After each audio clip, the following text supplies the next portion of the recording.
श्री स्वामी समर्थ. हर हर महादेव. मित्रांनो, तुमच्या सर्वांचं आपल्या या व्हिडिओवरती स्वागत आहे. मी सौरभ देशमुख गुरुजी तुमचं सर्वांचं स्वागत करतो. आज आपण जाणून घेणार आहे भुजंग नागदेवतेंचा कोणता मंत्र आहे व त्या मंत्राचा जप केल्याने काय होतं हे सांगण्यापूर्वी सर्वप्रथम तुम्ही आपल्या चॅनलवरती नवीन असाल तर सर्वप्रथम व्हिडिओला लाईक करा, कमेंट करा आणि सबस्क्राईब करायला विसरू नका. कमेंट मध्ये हर हर महादेव, श्री स्वामी समर्थ लिहू शकता किंवा हा व्हिडिओ तुम्हाला कसा वाटला हे सुद्धा सांगू शकता. मित्रांनो, सर्वप्रथम नागदेवता ही कशाची कारक आहे? नागदेवता ही धनाची कारक सांगितली जाते. धनाचा रक्षक म्हणून त्यांना ओळखलं जातं. त्याचबरोबर नागदेवता ह्या धरतीचं रक्षण करणारी देवता सुद्धा मानली जाते. वेगवेगळे नागांना उपाधी दिलेली आहे. प्रत्येक नाग आहेत त्यांना वेगवेगळी उपाधी दिलेली आहे. आता या ठिकाणी मी नागाची जी तुम्हाला उपासना देणार आहे, नागदेवतेंची जी उपासना तुम्हाला देणार आहे, ही तुम्ही नागपंचमी दिवशी करायची आहे. सुरुवात तुम्ही सकाळी करू शकता, संध्याकाळी सुद्धा करू शकता. नागदेवतेंची उपासना केल्याने काय फळ मिळणार आहे हे जाणून घ्या. पहिल्यांदा, घरामध्ये धनाची कोणतीही कमी पडणार नाही. धन, धान्य, ऐश्वर, आनंद घरामध्ये लाभणार. त्याच पद्धतीने घरामध्ये सुख, शांती, समृद्धी, समाधान येणार. तुमचे अडकलेले कोणतेही कार्य असेल, जे कार्य पूर्ण होत नाही, ते कार्य पूर्ण व्हायला सुरुवात होणार. त्याचबरोबर तुमची संतती, मुलं, बाळ यांचं रक्षण होतं.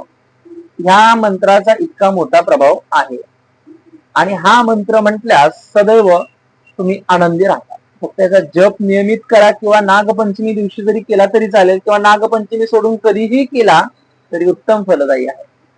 मित्रांनो, सर्वप्रथम हा जप करताना करायचं काय आहे हे लक्षात घेऊयात.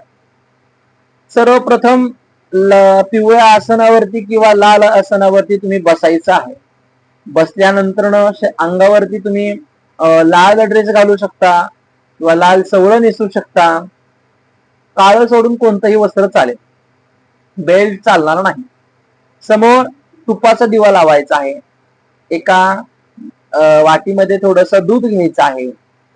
दूध घेऊन तुम्ही पूर्व दिशेला तोंड करून बसायचं आहे.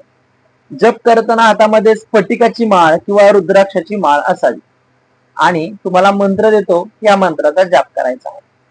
मंत्र असा आहे: ओम भुजंग साप विग्रहे सर्पराजाय धीमहि तन्नो नाग प्रचोदयात. तन्नो नाग प्रचोदयात.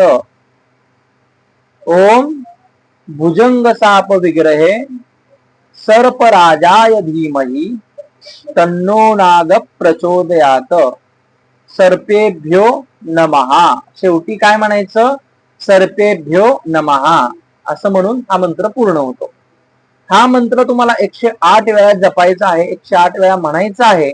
मंत्र म्हणताना डोळे बंद करून ध्यान अवस्थेत बसून हा मंत्र म्हणायचा आहे. याने तुम्हाला सर्पदेवतेंचा आशीर्वाद मिळणार, भुजंग राजाचा आशीर्वाद मिळणार आणि खूप प्रभावी उपासना आहे, प्रभावी मार्ग आहे. तुम्ही एकदा करून पहा. नागपंचमी दिवशी उत्कृष्ट फलदायी आहे. महादेवांना सुद्धा खूप प्रिय असलेला हा मंत्र आहे, कारण की महादेवाचा आशीर्वाद सदैव नागलोकातील नागदेवतेंवरती असतो. त्यामुळे तुम्हाला नक्कीच हा व्हिडिओ जर का आवडला असेल तर पहिल्यांदा लाईक करा, व्हिडिओला सबस्क्राईब करा आणि कमेंट मध्ये श्री स्वामी समर्थ किंवा हा व्हिडिओ तुम्हाला कसा वाटला हे नक्की सांगा.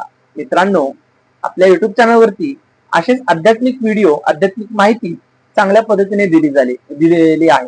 तुम्ही चॅनलला व्हिजिट करा आणि पाहू शकता. तुम्हाला व्हिडिओ आवडला असेल तर नक्की सपोर्ट करा. मित्रांनो, भेटूयात परत नवीन व्हिडिओ मध्ये. श्री स्वामी समर्थ.